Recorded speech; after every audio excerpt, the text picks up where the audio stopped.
जय बोलो महावीर भगवान की। आवाज सही आ रही है भैया जी?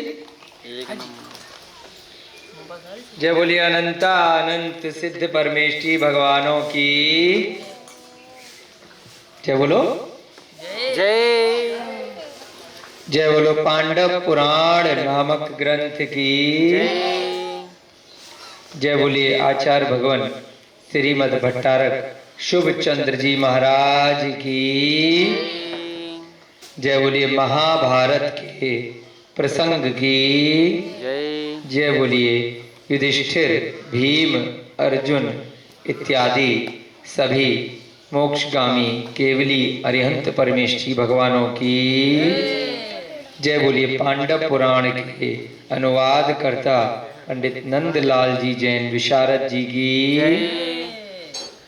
जय बोलिए महावीर भगवान के मोक्ष कल्याणक महा महोत्सव के। जय बोलिए गौतम गढ़धर स्वामी की। जय बोलिए इस युग के प्रथमाचार्य श्री चारित्र चक्रवर्ती आचार्य भगवान श्री शांति सागर जी महान मुनिराज की। जय बोलिए आचार्य भगवान श्री विमल सागर जी महाराज की। जय बोलिए आचार्य भगवान समाधिग्रस्त श्री विद्यानंद जी महाराज की। जय बोलिए आचार्य भगवान श्री विद्यासागर जी महाराज की। जय बोलिए आचार्य भगवान श्री श्रुत सागर जी महाराज की। जय बोलिए आचार्य भगवान श्री प्रमुख सागर जी महाराज की। जय बोलिए मुनि श्री विहर्ष सागर जी महाराज की। जय बोलिए मुनि श्री प्रणम्य सागर जी महाराज की। जय बोलिए हमारे शिक्षा गुरु श्री मुनि श्री हनुमान सागर जी महाराज की।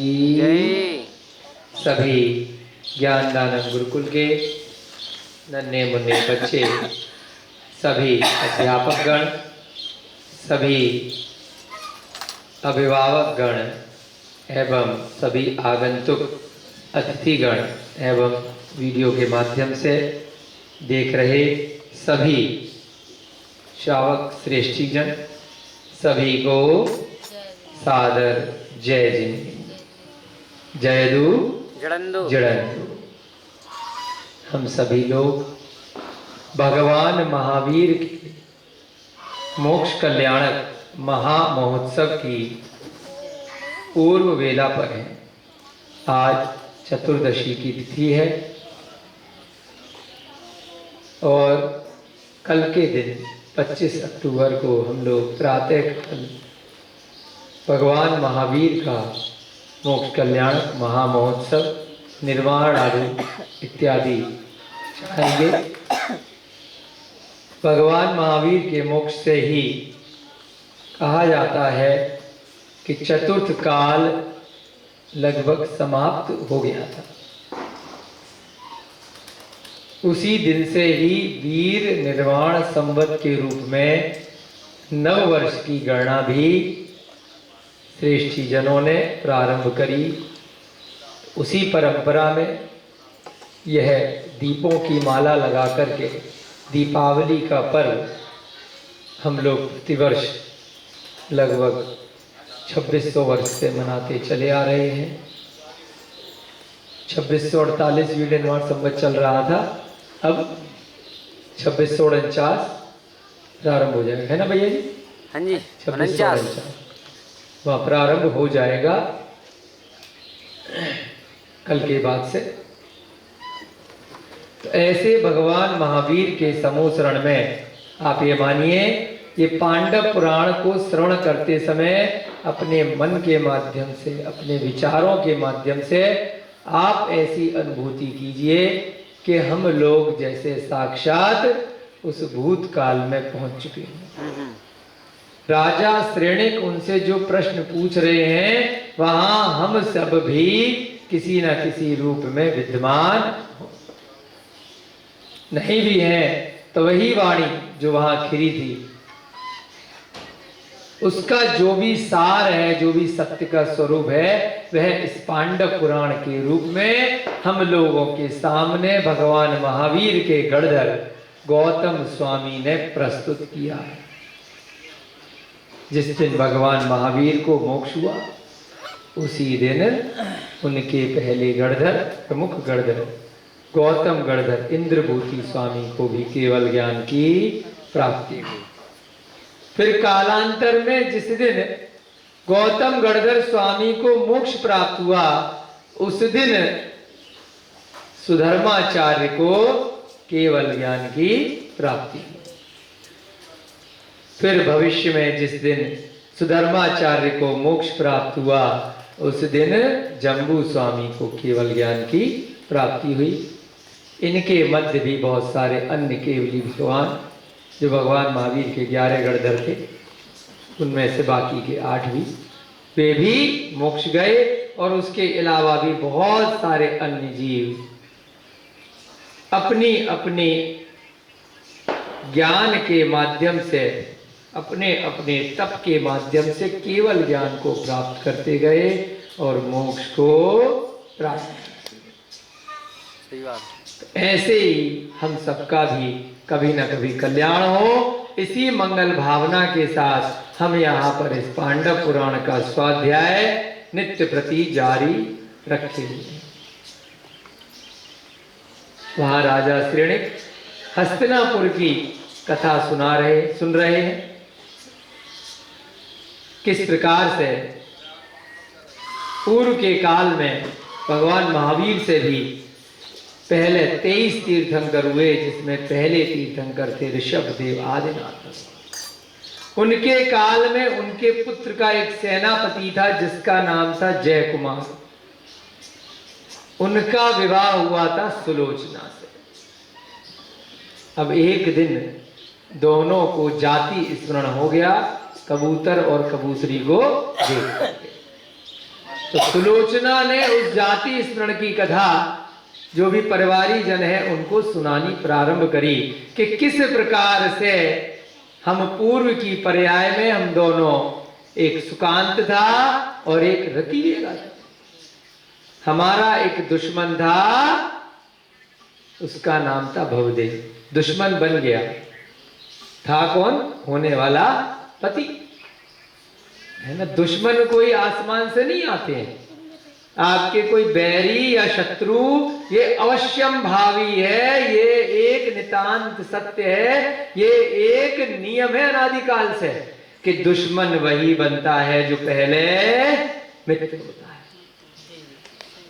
है ना। जो पहले पत्नी होगी वो ही तलाक देने के लिए आपकी बैरी बन जाएगी, शत्रु बन जाएगी। कोई बाहर से अनजान व्यक्ति कभी भी आपका दुश्मन नहीं बनता है। होने वाला पति है भवदेव, मंगनी हुई है, शादी पक्की हुई है, और वो क्या बन गया? खून का प्यासा बन गया। एक दिन मौका पाकर सुकांत का और रतिवेगा दोनों को जला करके मार दिया। वो दोनों क्या बन गए? कबूतर कबूतरी, एक रतिवर और एक रतिशेर। और वो क्या बन गया? भवदेव जिसने मारा था वो बिल्ली बन गया, बिलाप बन गया। अगले भव में भी बैर बना रहा तो फिर से वो बिल्ली उन दोनों कबूतरों को मार करके खा गई। परंतु उस कबूतर की पर्याय में उन दोनों ने मुनि महाराज को आहार दान दे दिया, जिसके पुण्य के प्रताप से, जिसके फल से, जिसके उदय से भविष्य में एक विद्याधर का राजा बन गया और एक विद्याधरी की राजकुमारी। दोनों का फिर से एक बार स्वयंवर की रीति से फिर से विवाह हो गया। वहां पर भी वह दुष्ट बिल्ली का बच्चा अगले भव में जन्म लेकर के मनुष्य बन गया और उसका नाम पड़ गया विद्युत चोर। शमशान में दोनों आर्य का और मुनि महाराज बनकर के तपस्या कर रहे थे। कौन?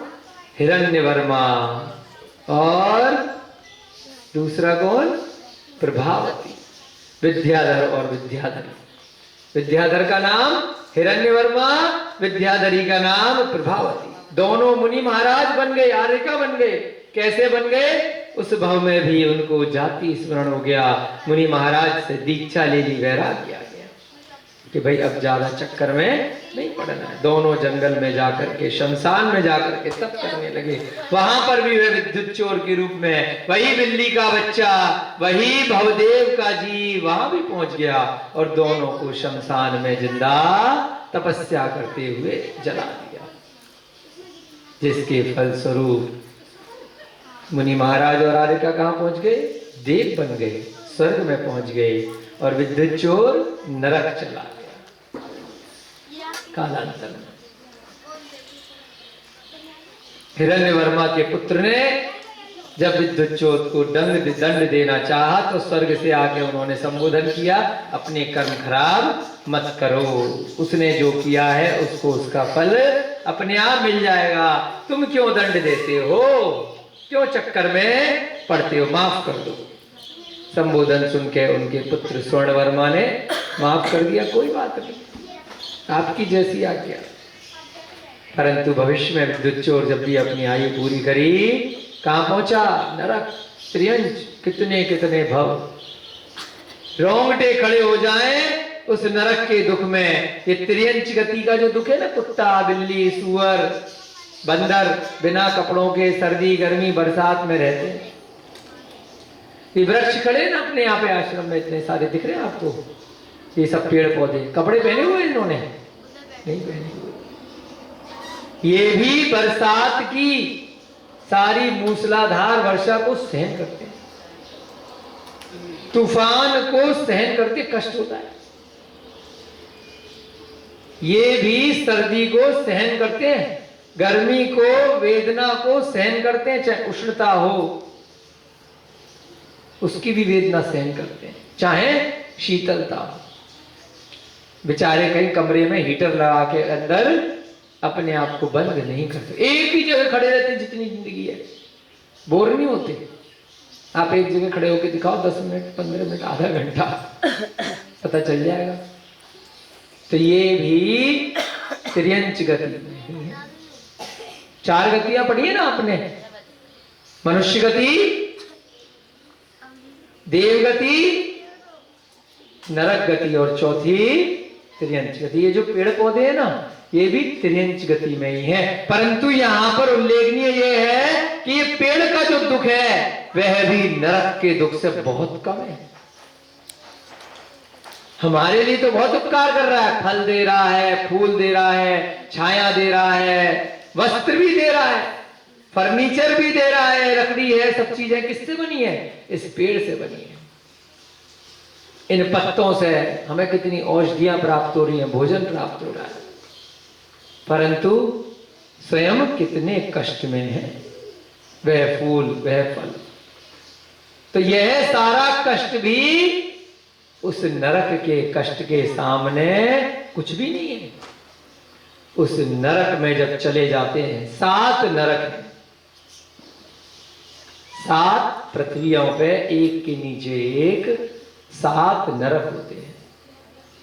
रत्न प्रभा पृथ्वी पर जिसपे हम रहते हैं, इसके नीचे भी नरक है। पहला नरक शर्करा प्रभा, बालुका प्रभा है ना, तम प्रभा, फिर अंत में महातम प्रभा। 7 प्रकार की पृथ्वियां जिसमें एक के नीचे एक नरक है। एक 8वीं पृथ्वी भी होती है जिसे कहते हैं अष्टम वसुधा। उस पे जो पृथ्वी है उसका नाम है ईशत प्रागभार। बोलो, ईशत प्रागभार। उसके ऊपर वह सिद्धशिला होती है जिसपे मोक्षगामी जीव होते हैं, और बाकी की जितनी नीचे वाली अधोलोक में जो पृथ्वियां हैं, मध्य लोक से नीचे सारी की सारी वो पृथ्वियों पर जितने भी नीचे जीव हैं वो सब कौन से हैं? नारकी जीव। तो वह भवदेव का जीव उन नरकों की विषम परिस्थितियां, उनका कष्ट भोग करके आया है, परंतु अब के भव में कहाँ पहुंच गया, एक निर्धन परिवार में भीम नाम का आदमी बन गया। वहां पर उसको एक दिन क्या हुआ, एक मुनि महाराज के दर्शन हो गए, जाति स्मरण हो गया। उसने पूर्व भव का जान लिया कि किस प्रकार से मैंने क्या क्या कांड किया। सुकांत को रतिवेगा को जला करके मार डाला, फिर बाद में कबूतर कबूतरी की पर्याय में दिखा गया। उसके बाद मैंने जब वो मुनि महाराज बने तब उनको तप करते हुए शमशान में जला दिया। रोंगटे खड़े कर देने वाले अपने ही भव उसे याद आ गए, किस प्रकार से उसकी आत्मा ने कैसे कैसे वह भवों में कष्ट भोगा। हमारी जो पिछली भव है, मान लीजिए ऐसी पूछते आप लोगों से, ध्यान दीजिएगा। जैसे कई बार प्रश्न आता है कि पिछले भव का हम सब भूल गए, है ना। सब बच्चे भी ध्यान दो जरा, फूल वगैरह एक दो लोग कर लेंगे, थोड़ा ध्यान दो बेटा कक्षा में ना। सारे लोग क्या है, 4 जगह ध्यान होता है तो फिर कोई फायदा नहीं होता है, 1-2 जने कर लो, वो तो टाइम पास की चीज है ना। कि जैसे पिछले भाव में आप लोगों को कुछ याद है, अभिषेक जी याद है कब पिछला भाव? हाँ भी कर रहे हो ना भी कर रहे हो, दोनों चीज एक साथ। भाव याद नहीं है, भाव याद नहीं है। हाँ, पिछला भाव याद है किसी को यहाँ पर? क्यों बच्चों, किसी बच्चे को याद है? बच्चों को याद हो सकता है इसलिए पूछ रहे हैं। पवन याद है बेटा पिछले भाव में क्या थे? पंडित जी थे। पिछले भाव में क्या थे, कुछ याद है? नहीं याद आ रहा, कोई बात नहीं, किसी बच्चे को याद हो सकता है क्योंकि ज्यादा पुरानी मेमोरी नहीं होती ना। बाकी लोग जो बड़े होते जाते हैं तो फिर भूल जाते हैं, हो सकता है याद हो किसी बच्चे को कभी कभी। आ रहा बेटा, तुम्हारा नाम क्या है? इनकी मैडम की बेटी की रिद्धि। याद है पिछला भाव क्या था? नहीं याद, कुछ भी हल्का फुल्का याद नहीं है। किसी और को? प्रियंका नहीं याद, किसी को नहीं याद, कोई बात नहीं, कभी कभी याद आ जाता है किसी किसी को। तो कई लोग ये सोचते हैं कि सब मन गढ़ंत बातें हैं कि अगर मान लीजिए कष्ट हुआ भी होगा, अगर मान लीजिए अगर था भी पिछला भव, तो जो कष्ट हुआ होगा उस भव के शरीर को हुआ होगा, हमें थोड़ी हुआ होगा, है?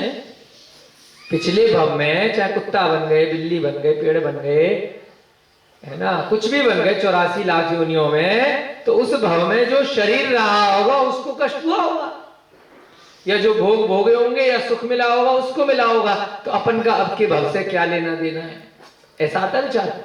जो लोग इस बात पे थोड़ा विश्वास कर रहे हैं कि हाँ भव बदलते हैं, पर्याय बदलती है, तो हमारी आत्मा तो अलग थी, अभी आत्मा वही वाली अंदर भले ही आ गई, लेकिन कष्ट आत्मा को तो आप भैया जी कहते हैं कि आत्मा और शरीर अलग अलग हैं, तो आत्मा को तो कष्ट होता नहीं है, तो पिछले वाले शरीर को हुआ होगा, तो अब क्या लेना देना है बता। आता विचार ऐसा क्यों संकल्प जी? हाँ। पिछले जो शरीर रहा होगा उसको कष्ट हुआ होगा, अगर हुआ होगा नरक में गए होंगे, तो अपने को क्या लेना देना? सही बात है, सही कह रहे, सही कह रहे ना। अब वो आत्मा तो आ गई, शरीर दूसरा हो गया, तो हमें क्या दिक्कत है? था कष्ट तो था, बात खत्म। तो अभी मान लीजिए ठंड लगे, तो शरीर को ठंड लग रही है, आत्मा को लग रही है? शरीर को लग रही। तो दर्द क्यों हो रहा है? किसको हो रहा है? आत्मा और शरीर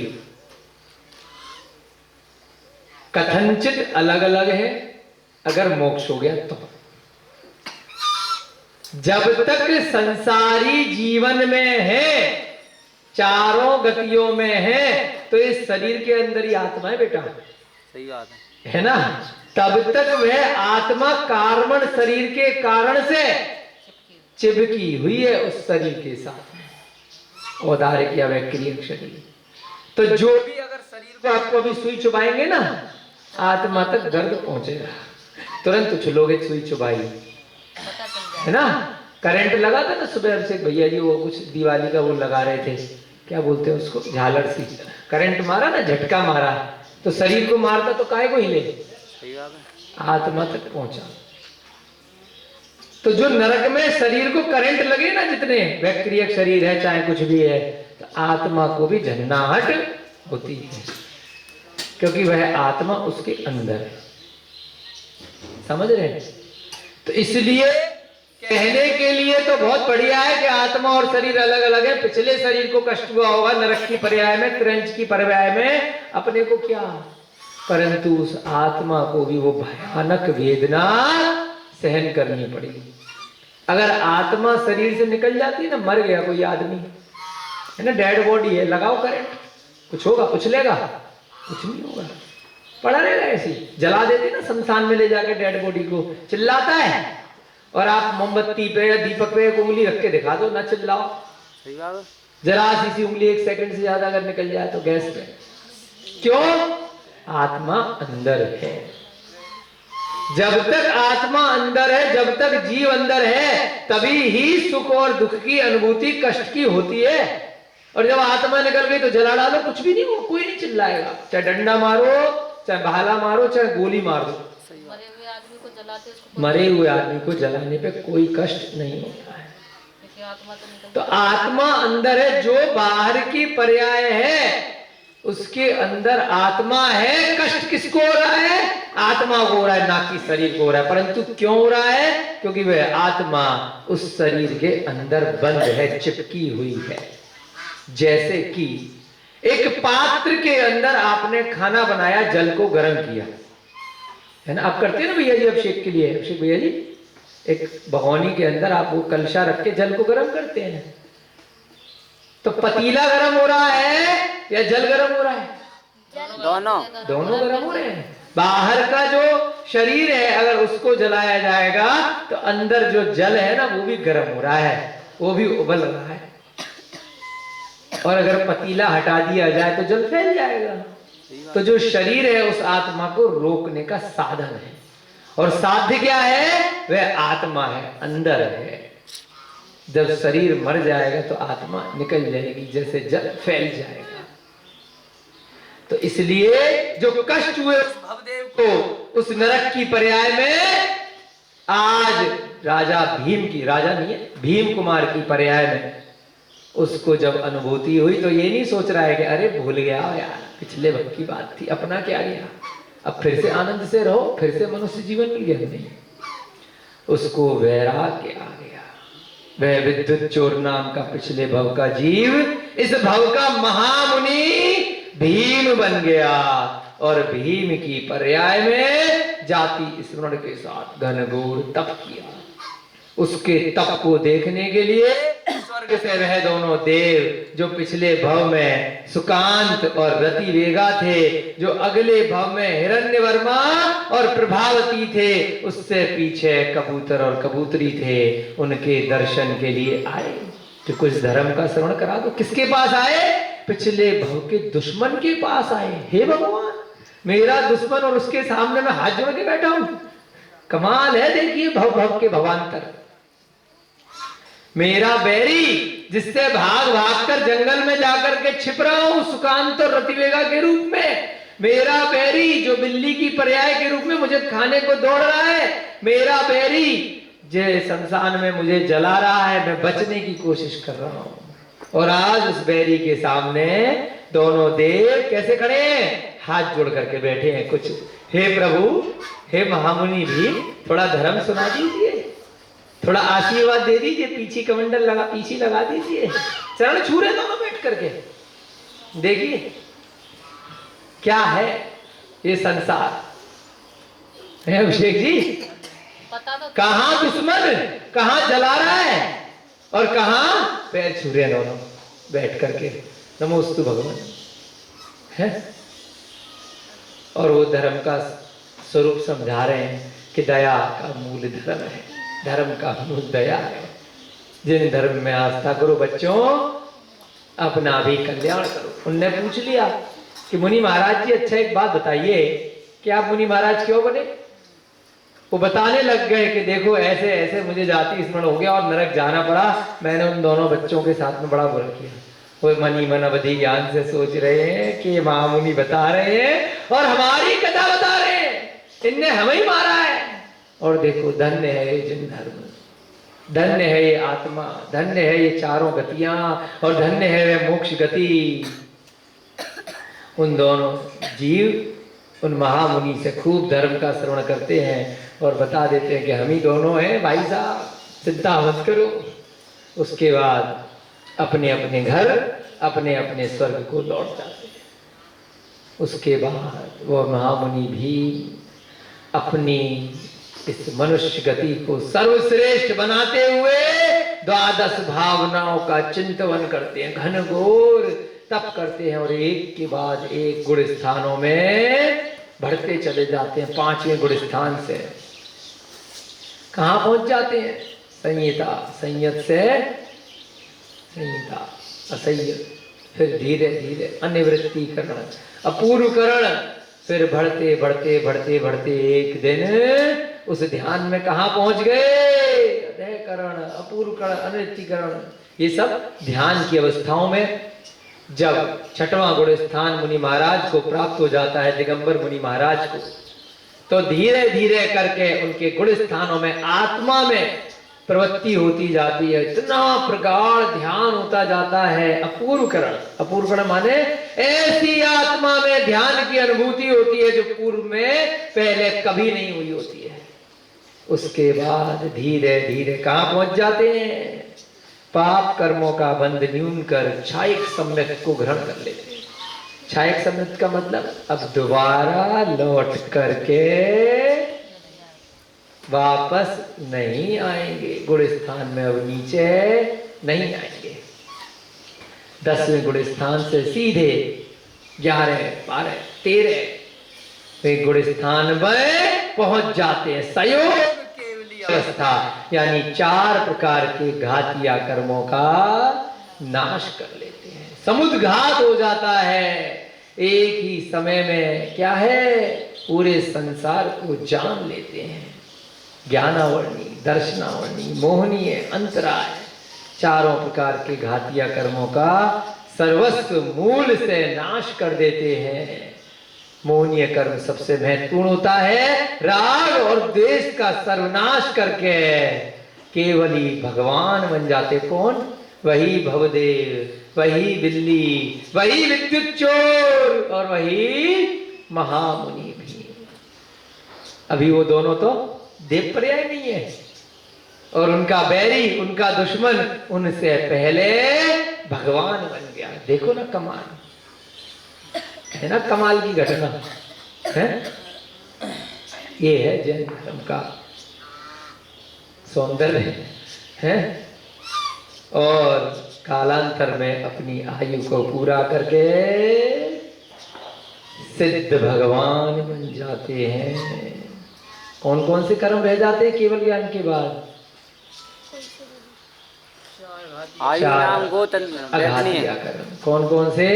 आयु, नाम, वेदनीय और गोत्र। 4 रह गए। जैसे ही बचा हुआ आयु कर्म बचता है, उसी समय एक साथ ये 4 कर्म समाप्त हो जाते। गोत्र भी उसी समय जाएगा, वेदनीय भी जाएगा, आयु कर्म भी जाएगा और नाम कर्म भी। नाम कर्म से शरीर इत्यादि की रचना होती है, तो वह भी सब कुछ एक साथ चला जाता है, शरीर नहीं रह जाता है। इसको बोलते हैं पंचम गति। अष्टम वसुधा पर वह, 8वीं पृथ्वी पर वह आत्मा, सिद्ध शिला पर ईशत प्रागवार पृथ्वी पर ऊपर तनुवातुल्य में सदा सदा के लिए। यदि अंतिम समय में पद्मासन में ध्यान लगाया था तो पद्मासन में चली जाती है, खड्गासन में खड़े होकर के ध्यान लगाया था तो खड्गासन में चली जाती है। सर केवल तनुवातुल्य में हमेशा हमेशा के लिए स्थिर हो जाती है। अब देखते हैं उन दोनों का क्या हुआ, देवों का। बाद में सुलोचना का और जय कुमार का क्या होगा, उस कथा को सुनने के लिए आज की वेला में सबसे पहले हम क्या करेंगे? मंगलाचरण करेंगे। सब लोग हाथ जोड़ेंगे।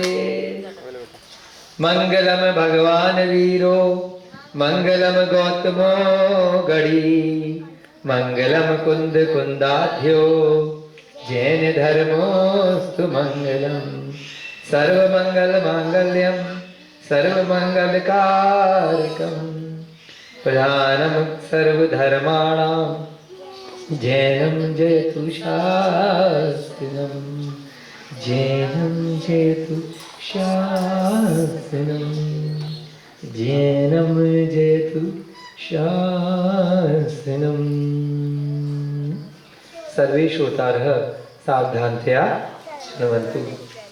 इसी समय सुलोचना जय कुमार को स्मरण कराती है।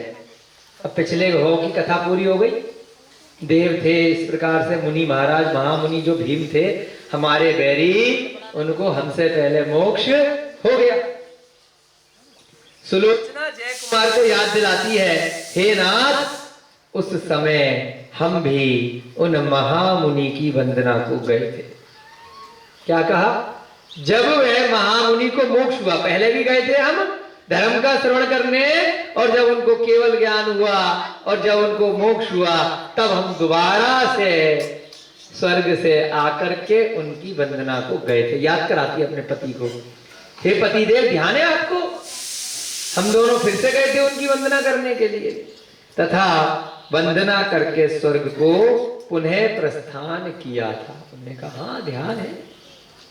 वहां स्वर्ग की आयु पूर्ण करके हम दोनों भरत क्षेत्र में उत्पन्न हुए। अब वर्तमान का भव आ गया है ना। जो कथा चल रही थी ना, कबूतर कबूतरी को देखा था, हाय मेरे रतिवर तुम कहाँ हो, हाय मेरी प्रभावती तुम कहाँ गई। दोनों बेहोश हो गए थे, सुलोचना और कौन, जय कुमार। फिर जाति स्मरण से वह अपनी कथा बता रहे हैं कि देखो अब हम स्वर्ग की इतनी असंख्यात वर्षों की आयु, वह सागर पर्यंत आयु को भोग करके अब छोटी मोटी सी आयु यहाँ पर जय कुमार के रूप में और सुलोचना के रूप में इस भरत क्षेत्र में दोनों उत्पन्न हुए। आप महाराज सोमप्रभ के पुत्र हो।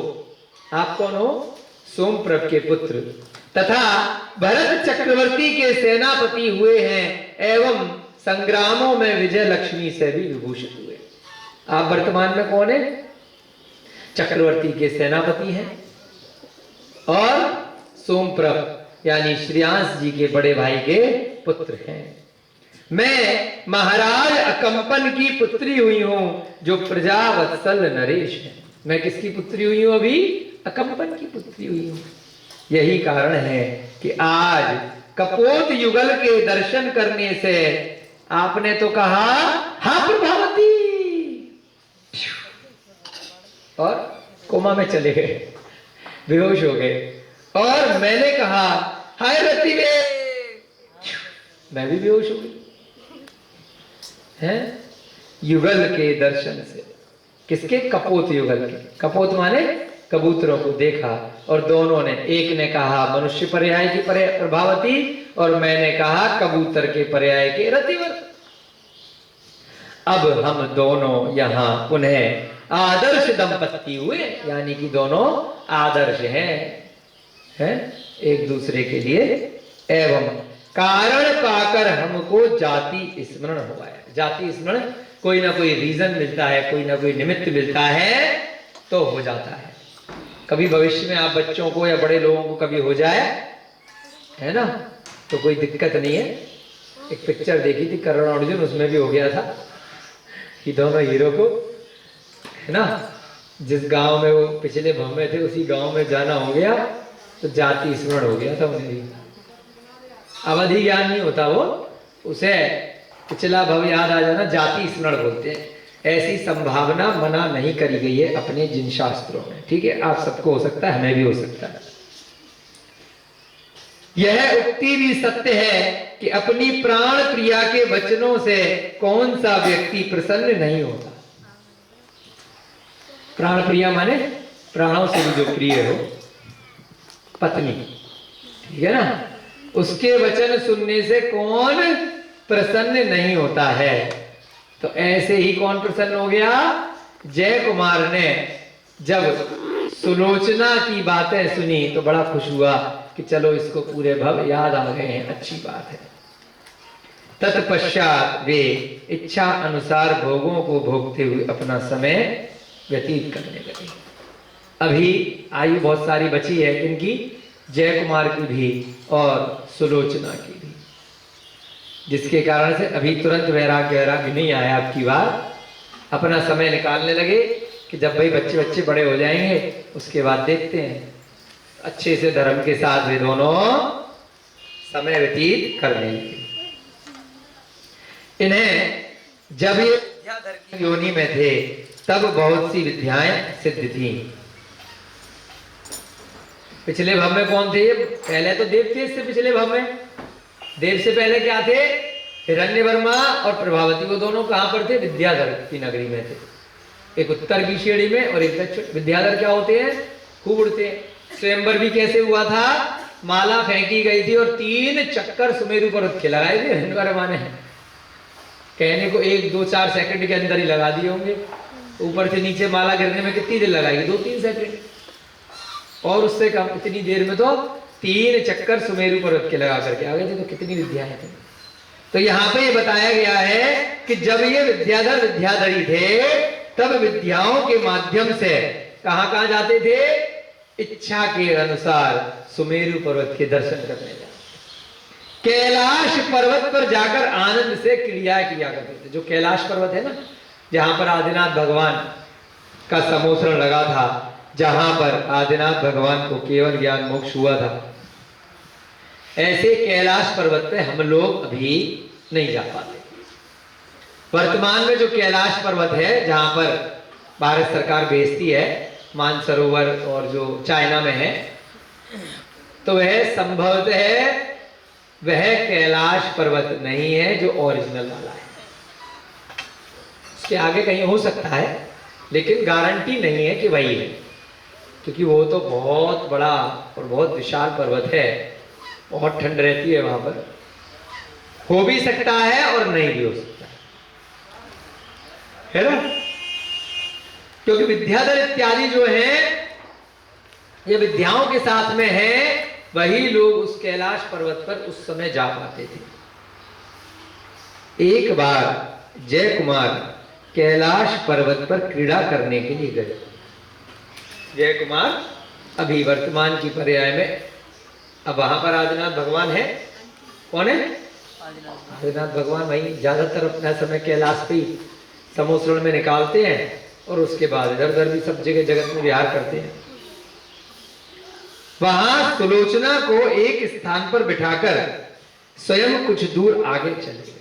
बड़ी अच्छी नई कथा आ रही है, ध्यान से सुनो। एक दिन अब जय कुमार और सुलोचना को अपने पूर्व भव याद आ गए हैं। अब थोड़ा सा समय और गृहस्थ जीवन में निकालना है, तो सुलोचना को बिठाया, तो बैठ थोड़ी देर के लिए, चल मैं घूम करके आता हूं। कहां बिठाया? कैलाश पर्वत पर। उसी समय इंद्रलोक में सुलोचना के शील की इंद्र ने देव सभा में बहुत प्रशंसा की। अब स्वर्ग में इंद्रों वगैरह के पास इतनी सागरों की आई हो तो टाइम पास कैसे करें कि चलो आज यहाँ घूमने चलेंगे, आज वहां चलेंगे, वहां समोसरण में जाएंगे, वहां मुनि महाराज पर जाएंगे। जैसे बहुत सारे धार्मिक जी यहाँ होते हैं ना, हमने देखा रिटायर हो गए, रिटायर नहीं भी हुए, चलो आज शिखर जी, आज गिरनार जी, आज ये तीर्थ, आज तीर्थंकर लेणी, आज हस्तिनापुर, आज महावीर जी, वो पूरे साल तीर्थ यात्रा पे रहते हैं। ऐसे ही जो स्वर्ग के सम्यक दृष्टि जीव होते हैं, या तो कहीं ना कहीं नंदीश्वर दीप और जगह जगह समोसरण में जाते रहते हैं, कृत्रिम चैत्यालयों की दर्शन करते रहते हैं, नहीं तो फिर चर्चा करते हैं धार्मिक लोगों की, जो उन्होंने भले ही दीक्षा नहीं भी ली है, गृहस्थ जीवन में है, परंतु बहुत ही सम्यक दृष्टि है ना, बहुत अरिहंतों को, भगवान को मानने वाले, उनकी चर्चाएं चलती हैं। जैसे मान लीजिए यहाँ पर भी एक छोटा सा स्वाध्याय चल रहा है, तो यहाँ पर भी संकल्प जी अगर अच्छे से भावों से सुन रहे होंगे ना, तो इनकी चर्चा स्वर्ग में कहीं चल रही होगी। देखो संकल्प भैया जी कितने ध्यान से सुनते हैं। चलो एक काम करते हैं, टेस्ट करते हैं, इनकी परीक्षा लेते हैं कि खाली ये प्रवचन खाली पीली देते हैं, सुनते हैं, स्कूल में पढ़ाते हैं, या चरित्र में भी कुछ है, वास्तव में अंदर खाने में भी कुछ है, या ऊपर ऊपर से बस हिंसा, झूठ, चोरी, कुसील, परिग्रह रटाते रहते हैं। आज चेक करने चलते हैं इनका। तो परीक्षा ली जाती है कौन के द्वारा? स्वर्ग के देवों में टाइम पास चलता है और फिर वो एग्जाम देने आते हैं, और परीक्षा में जो उत्तीर्ण हो जाता है उसका लोहा माना जाता है स्वर्ग में, और बाकी जो फेल हो जाता है, अरे मैं कह रहा था कि ये सब नौटंकी ड्रामे वाले लोग हैं, मनुष्य गति के ढोंगी हैं, सही बात है ना। मुंह पे राम और बगल सही में बात है जो। छुरी।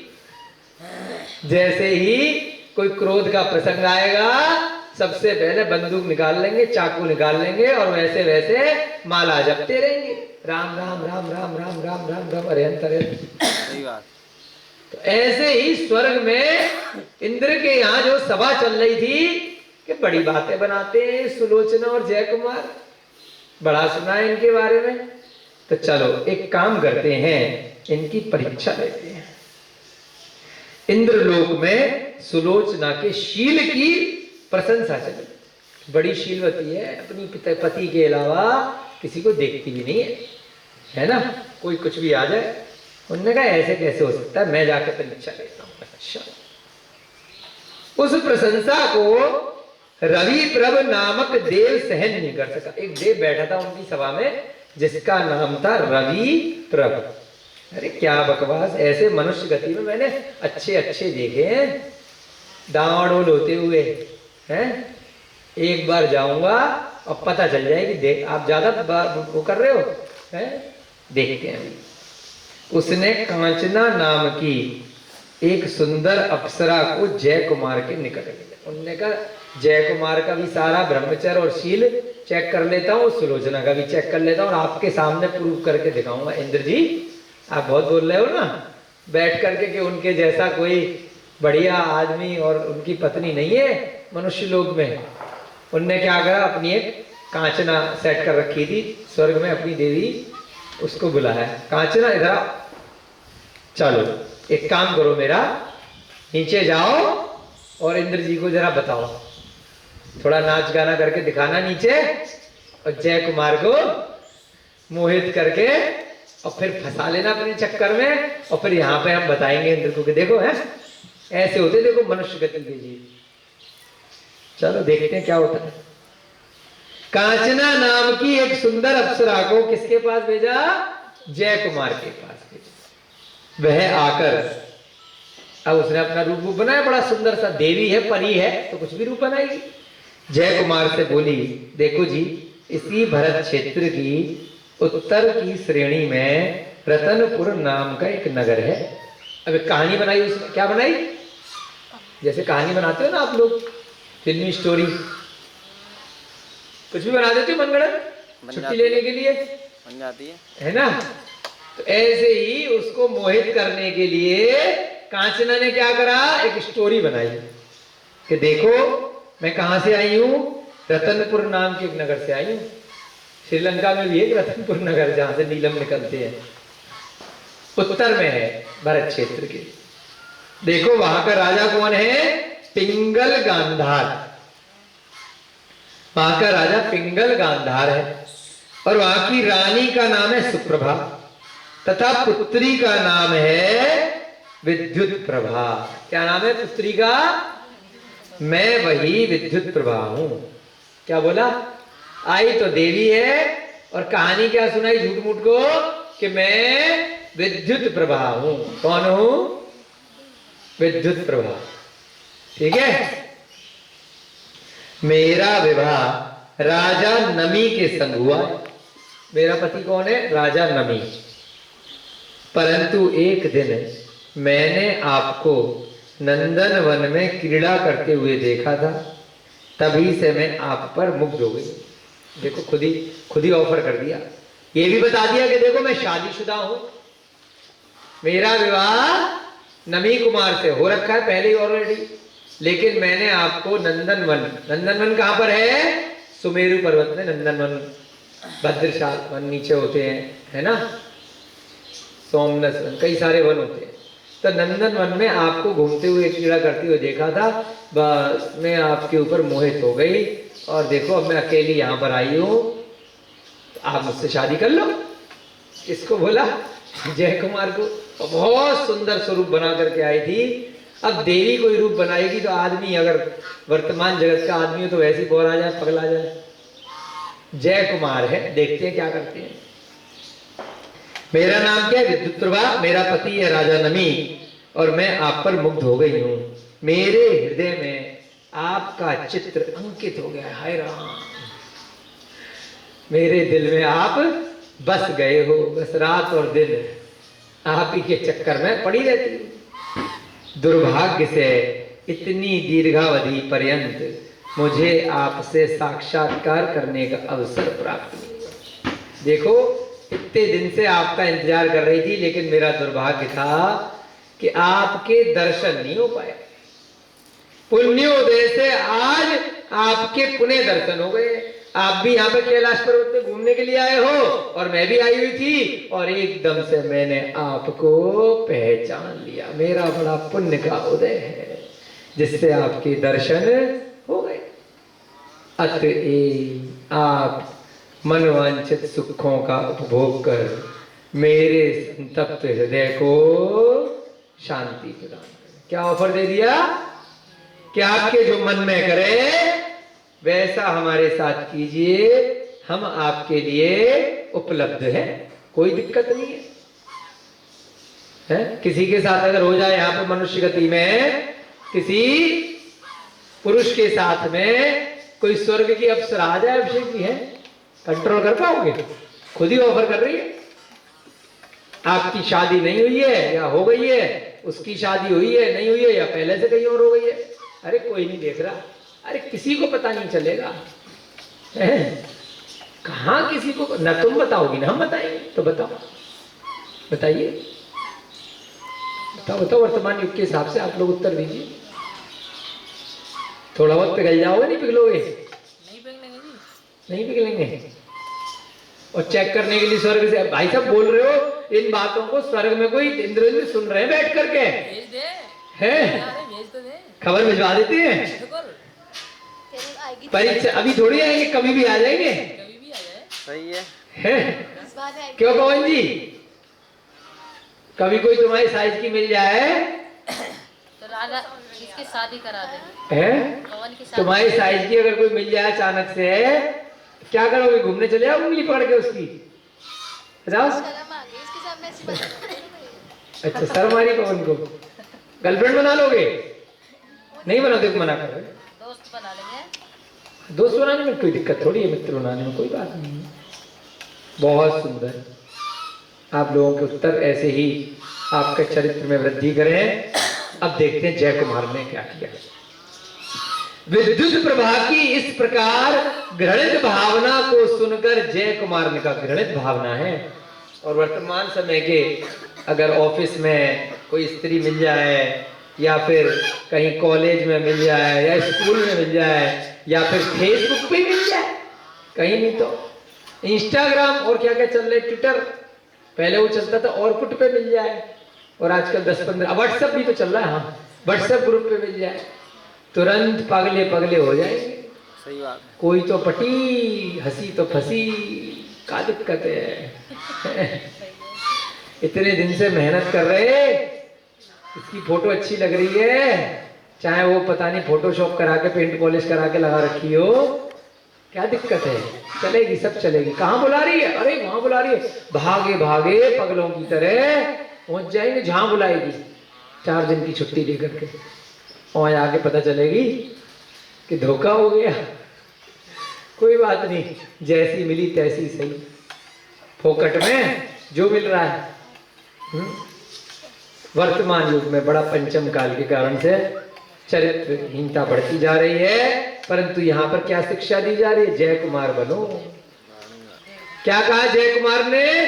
घृणित भावना है, अच्छी भावना नहीं है। और दूसरा होता, अरे वाह लॉटरी लग गई, अभी तो हमारी सुलोचना बहुत दूर है, उसे तो पता ही नहीं चलेगा, है ना? चलो इसके साथ कहीं पिकनिक मना करके हनीमून मना के आ जाते हैं, क्या दिक्कत है? जय कुमार ने कहा, तुम ऐसा पाप मत करो। क्या कर रही हो? क्या बोल रही हो? है तुम्हारा पति है नमी कुमार, तुम खुद बता रही हो, ये तो पाप है। पर पुरुष रमण करना, पर स्त्री रमण, नरक में भी जगह नहीं मिलेगी। मैं पर स्त्री गमन का त्यागी हूं। क्या बोला जय कुमार ने? पर स्त्री गमन का त्यागी हूं। हाँ, अगर तुम अविवाहित होती, योग्य वधू होती हमारे लिए, तुम्हारे पिताजी कोई स्वयंवर रीति से या हमारे यहाँ पर विवाह के योग्य कुछ आग्रह वगैरह करते तब हम देखते, क्योंकि पुरुष का विवाह एक से अधिक स्त्री से हो सकता था उस समय काल के हिसाब से, परंतु आपका विवाह हो चुका है और हमें अन्य विवाह करने की आवश्यकता नहीं है, हम अपनी स्त्री से खुश हैं सुलोचना से। तो मैं परस्त्री गमन का पूर्णतः त्यागी हूं, तुम शीघ्र ही यहां से चले जाओ। उसको भगा दो, भाग यहां से, बेकार की बात करती है, भागो यहां से, नहीं तो फिर छोड़ेंगे नहीं, जबरदस्ती करोगी तो। चाहे होंगी हूर की परी, वो कौन सी हूर होती है ना, स्वर्ग की कहीं से आई होगी बहुत सुंदर, अपने को गलत तुमने चेष्टाएं करी हैं, आप यहां से जाओ अपने रास्ते में। इसी प्रकार जय कुमार ने उसे बहुविधि अपमानित किया, बहुत बुला भला कहा कि तुम्हारा पति होते हुए भी तुम ये गलत चेष्टाएं कर रही हो, ये अच्छी बात नहीं है, आप चलो। अब वो कौन थी? वो तो देवी थी, परीक्षा लेने के लिए आई थी। अब उनने देखा कि मेरे जो बॉस हैं, कौन है मेरे बॉस जिनने भेजा है? रवि प्रभु। तो उनने तो बोला है कि भाई इसको पटा करके लाना है, तो अब कुछ भी करूं सामना नंद वे और चेक करती हूं इसको। उसके बाद उस देवी ने क्या किया? राक्षसी का रूप बना लिया। ऐसे नहीं तो ऐसे सही, अब तुझे मारूंगी पीटूंगी, है तुझे प्रताड़ित करके देखती हूं, ऐसे नहीं तो जबरदस्ती। मेरी बात कैसे नहीं मानी? स्त्रियों की पर्याय ऐसी होती है, अगर नहीं मानोगे तो फिर डंडा ले आएगी, रोना धोना कर लेगी, है ना, कोई भी किसी भी तरीके से अपनी बात को मनवाएगी। और वो तो देवी है, उनने क्या किया? राक्षसी का रूप बना लिया और उसके बाद वहां पर घोर उपद्रव करने लगी, खूब तांडव मचा डाला, खूब ड्रामा नौटंकी, खूब पत्थर फेंकना इधर उधर, है खूब करंट लगाना, जो भी उसके समझ में आया होगा। राक्षसी बन गए, जैसे होते ना व्यंतर वगैरह बन जाते हैं, परेशान करते हैं, खूब उसने उपद्रव, घनघोर उपद्रव किया। जब इतने उपद्रव के बाद भी उस दुष्ट अप्सरा का जय कुमार पर कुछ भी वश नहीं चला। अरे यार, ये तो टस से मस हो ही नहीं रहा है, खूब नाच गाना कर लिया, खूब जोर जबरदस्ती कर ली, खूब इसके कपड़े पकड़ करके खींच लिए, खूब बाल खींच लिए, तब भी नहीं हो रहा है। अरे भैया जाओ यार, गलत जगह आ गए, छोड़ो। फिर क्या किया? तब वह सुलोचना के समीप जा पहुंची। अच्छा ठीक है, ये नहीं मान रहा, तो सुलोचना के पास पहुंच गई। वहां जाकर के एक आदमी का रूप बना लिया होगा, इसको मैं परपुरुष करके रिझाने का प्रयास करती हूँ। परंतु जैसे सुलोचना थे, जैसे जय कुमार थे, ऐसे ही सुलोचना भी थी, वो भी पतिव्रता थी, शीलवती थी। सुलोचना ने भी उसको खूब फटकार लगाई, खूब डंडे मारे, भाग यहां से,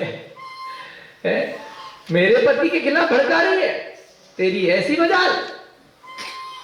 अंत में वह शील के प्रभाव से डरकर, कितना बड़ा होता था, शील के प्रभाव से भूत पिशाच यंत्र सब भाग जाते हैं और स्वर्गों के देव भी देवियां भी आपकी परीक्षा लेने के लिए आ जाएं। उनका कोई ऐसा उद्देश्य नहीं था, परीक्षा के लिए आए थे, चेक करने के लिए कि डावाडोल स्थिति है या नहीं है। शील के प्रभाव से डरकर वहां से लुप्त हो गई, भाग गई, सर पकड़ करके गलत जगह भेज दिया मेरे पति, मेरे राजा रवि प्रभु ने। हे पाठकों, शील व्रत धारियों से देव भी भय खाते हैं। कौन कह रहा है? आचार्य शुभचंद्र महाराज कह रहे हैं, हे पढ़ने वालों, जो शीलवती चाहे शादी करने के बाद भी नर और नारी होते हैं, जब तक मौका नहीं मिला, अरे हम तो शीलवती हैं, हम तो शील वाले हैं, ऐसे नहीं होता है। जब मौका मिला तब आपने अपना शील बना करके रखा। जब मौका मिला, आप सरकारी नौकरी में जाओ, रोज रिश्वत ले लेके लोग आ रहे हैं देने के लिए, और तब नालो तुम माते। सरकारी नौकरी लगी मैं भैया जी आपकी? मैं तो भ्रष्टाचारी नहीं हूं, रोज बोलते होगे, बोलते हो, मैंने तो आज तक किसी का गलत पैसा नहीं लिया। क्यों अभिषेक जी, भ्रष्टाचारी हो आप? नहीं हो, है?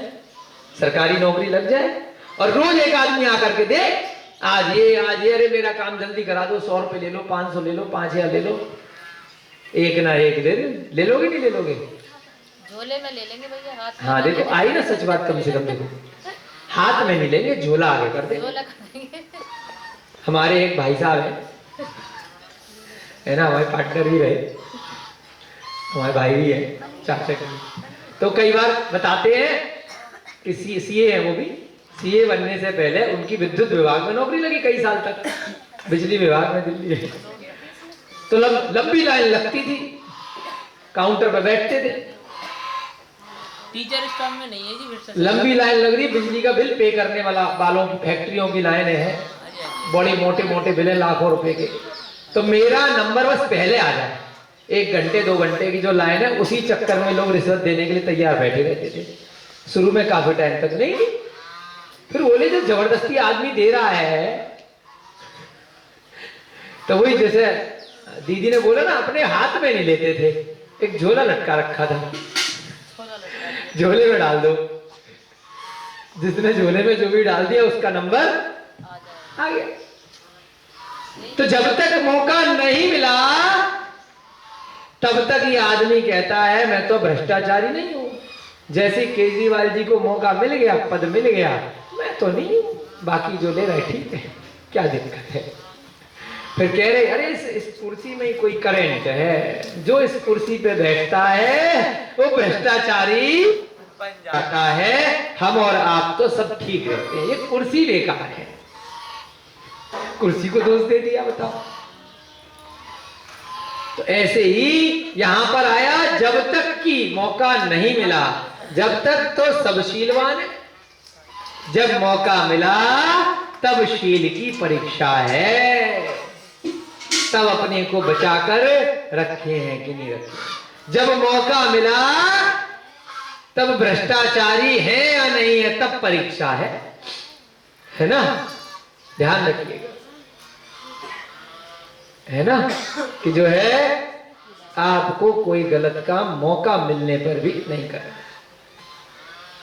सरकारी पद पे रह करके लोग करते हैं, मजबूरी भी बन जाती है, सब कर रहे हैं, हम नहीं करेंगे तो फिर साथ में कैसे रहेंगे, ये भी बड़ी दिक्कत हो जाती है। सब ले रहे, अपन कहां तक, अगर हम लेंगे भी नहीं तो बड़ी दिक्कत आएगी, इतने कागज चेक करेंगे, इतने कागज चेक करेंगे कि वो ऑफिस एक सीनियर आता था मुसद्दी लाल वाला, बेचारा कई साल तक एक फाइल को लेकर ही घूमता रहता था, परेशान हो जाता था। पांडे जी और वो कौन से जी लगाते हैं ना उस मुसद्दी लाल, वो हालत हो जाती है।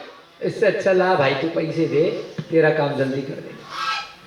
तो ऐसे ही यहां पर कहा कि जय कुमार और सुलोचना की शील की बहुत प्रशंसा हुई। क्यों हुई? कि स्वर्ग में जाकर के उसने अपने स्वामी रवि प्रभुदेव को नमस्कार किया। क्या कहा उसने? अरे भैया तुमने जहां भेजा था, क्यों मेरे को पिटवाने के लिए भेज दिया है? इतना मारा उन दोनों ने मिलके, जय कुमार ने अलग मारा और सुलोचना ने अलग झाड़ू से मारा, पकड़ के डंडों से, कि मेरे पति के बारे में उल्टी सीधी बात बोल रही है, मुझे रिझाने की कोशिश कर रही है? दोनों ने बहुत मारा मुझको और मैं डर करके आ गई। ऐसी जगह आगे से नहीं भेजना मेरे को, आगे से फिर नहीं जाऊंगी दोबारा। जय कुमार और सुलोचना की शील की स्वर्ग में बहुत प्रशंसा हुई। सब सुनकर के आश्चर्य प्रकट करने लगे और रवि प्रभुदेव स्वयं दर्शनों को आया। किनके दर्शन के लिए आया? कोई मुनि महाराज नहीं है दोनों, अभी तो गृहस्थ जीवन में जय कुमार और सुलोचना।